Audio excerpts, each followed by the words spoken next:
Assalamualaikum warahmatullahi wabarakatuh. Nama saya Ahmad Badai Ali dari Fakultas Ekonomi, jurusan Manajemen. Saya ada dari Universitas Islam Negeri Malik Ibrahim Malang. Saya akan menjelaskan tentang sosialisasi 5M dan vaksinisasi. Meski sudah lebih dari 1 tahun, pandemi virus corona masih terus menyerang penduduk dunia tanpa henti. Di Indonesia, angka kasus positif virus corona sudah di atas 1,5 juta jiwa pada tanggal 2 bulan 7 2021. Kabar baiknya, sekitar lebih dari 1,3 juta orang berhasil pulih dari negara virus SARS-CoV-2 penyebab COVID-19, mengalahkan penyebaran dan penularan virus corona di dunia tidak mudah. Namun, beragam upaya terus dilakukan para ahli dan penduduk global demi mengakhiri ancaman virus yang terus menyerang bertubi-tubi. Di beberapa negara termasuk Indonesia, pemerintah membuat pedoman dan protokol kesehatan untuk menghadapi virus corona. Di negara kita, protokol kesehatan ini dikenal dengan sebutan 5M. Sudah tahu apa saja protokol kesehatan 5M untuk membantu pencegahan penularan virus corona? Berikut ini protokol kesehatan 5M tersebut. Yang pertama, mencuci tangan. Rutin mencuci tangan hingga bersih adalah salah satu protokol kesehatan yang cukup efektif untuk mencegah penularan virus corona. Untuk hasil yang maksimal, kamu disarankan untuk mencuci tangan setidaknya selama 20 detik seberapa kali sehari, terutama sesaat. Yang pertama, sebelum memasak atau makan. Yang kedua, setelah menggunakan kamar mandi. Yang ketiga, setelah menutup hidung saat batuk dan bersin. Yang kedua, memakai masker. Pada awal pandemi virus corona tahun lalu, Organisasi Kesehatan Dunia WHO mengatakan bahwa pengguna masker hanya direkomendasikan untuk orang sakit, bukan orang sehat. Namun virus corona jenis SARS-CoV-2 yang merajalela hingga saat ini membuat protokol kesehatan bisa berubah-ubah sehingga sering bergulingnya waktu. Beberapa waktu selang kebijakan WHO di atas, WHO akhirnya mengeluarkan himbauan agar semua orang baik sehat atau sakit.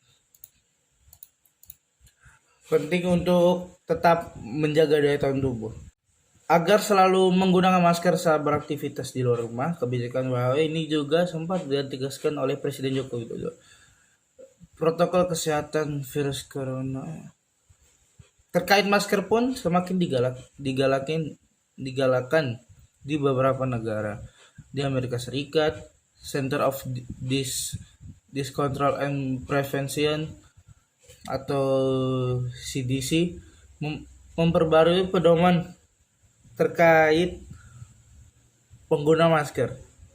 CDC mengimbau masyarakat Amerika Serikat harus memakai masker meski berada di dalam rumah pada kondisi tertentu. Menurut CDC, pengguna masker di dalam rumah pun harus dilakukan ketika terdapat anggota keluarga yang terinfeksi COVID-19.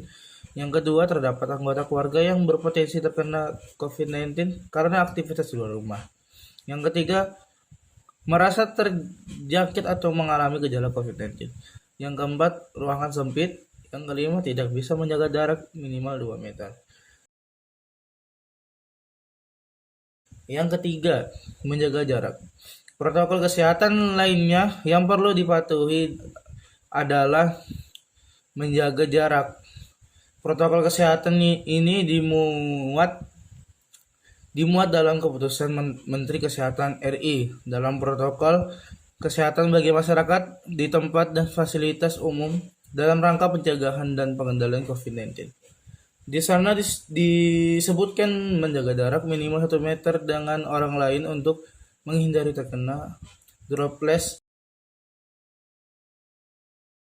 Yang keempat, menjauhi kerumunan. Selain 3 hal di atas, menjauhi kerumunan merupakan protokol kesehatan yang juga harus dilakukan. Menurut Kementerian Kesehatan RI, Kemenkes, masyarakat diminta untuk menjauhi kerumunan saat berada di luar rumah. Ingat, semakin banyak dan sering kamu bertemu orang, maka kemungkinan terinfeksi corona pun semakin tinggi. Oleh sebab itu, hindari tempat keramaian, terutama bila sedang sakit atau berusia di atas 60 tahun atau lansia. Menurut riset, lansia dan pengidap penyakit kronis memiliki risiko yang lebih tinggi terserang virus corona. Yang kelima, mengurangi mobilitas. Virus penyebab corona bisa berada di mana saja. Jadi, semakin banyak dirimu menghabiskan waktu di luar rumah, maka semakin tinggi pula terpapar virus jahat ini. Oleh karena itu, bila tidak ada keperluan yang mendesak, tetaplah berada di rumah. Menurut Kemenkes, meski sehat, tidak ada gejala penyakit, belum tentu dirimu pulang ke rumah dengan keadaan yang masih sama. Pasalnya, virus corona dapat menyebar dan menginfeksi seorang dengan cepat. Alasan mengapa vaksinasi COVID-19 sangat penting. Sejak vaksin COVID-19 tiba di Indonesia, tidak sedikit masyarakat yang belum setuju akan anjuran pemerintah untuk menjalani vaksin COVID-19. Padahal, pemberian vaksin ini sangat penting, bukan hanya untuk melindungi masyarakat dari COVID-19, tetapi juga memulihkan kondisi sosial dan ekonomi negara yang terkena dampak pandemi. Vaksinasi atau imunisasi bertujuan untuk membuat sistem kekebalan tubuh seseorang mampu mengenali dan dengan cepat melawan bakteri atau virus penyebab infeksi. Tujuan yang ingin dicapai dengan pemberian vaksin COVID-19 adalah menurunnya angka kesakitan dan angka kematian akibat virus ini. Penting untuk tetap menjaga daya tahan tubuh. Vaksin COVID-19 memang dapat membawa banyak manfaat dengan melindungi kita dari infeksi virus corona. Namun, perlu diketahui bahwa vaksin ini tidak diberikan kepada orang yang sedang sakit berat atau sudah terinfeksi virus corona. Jadi pastikan untuk selalu mempertahankan daya tahan tubuh Anda, baik sembari menggunakan giliran untuk diberikan vaksin maupun setelahnya. Hal ini karena dengan imunitas tubuh yang kuat, Anda tidak akan mudah sakit sehingga kebugaran tubuh tetap terjaga. Beberapa cara untuk meningkatkan daya tahan tubuh adalah mengkonsumsi makanan bergizi, rutin berolahraga, mengelola stres dan dengan baik, serta beristirahat yang cukup. Selain cara-cara tersebut, Anda juga bisa mengkonsumsi produk herbal yang dapat meningkatkan imun tubuh. Beberapa jenis herba yang kandungan dipercaya mampu memperkuat daya tahan tubuh adalah yang pertama, meniran hijau, karena mengandung zat imunomodulator untuk memperbaiki sistem kekebalan tubuh yang lemah. Yang kedua, daun kelor, karena mengandung antioksidan yang terbukti dapat meningkatkan daya tahan tubuh.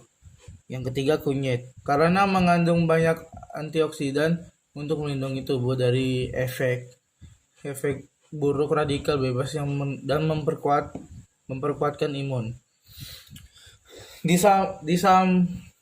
Di samping menjaga daya tubuh, Anda perlu tetap menerapkan protokol kesehatan, baik selama menunggu giliran untuk divaksin maupun setelah mendapatkan vaksin. Sebisa mungkin juga hindari berpergian keluar rumah atau berkumpul dengan orang banyak. Vaksin COVID-19 diharapkan bisa menjadi solusi untuk menyudahi pandemi yang telah memakan banyak korban jiwa serta melumpuhkan aktivitas masyarakat dan partisipasi Anda dalam program vaksinasi ini akan sangat membantu pemulihan kondisi negara kita. Terima kasih, itu saja yang saya bisa sampaikan. Kurang lebih mohon maaf. Wassalamualaikum warahmatullahi wabarakatuh.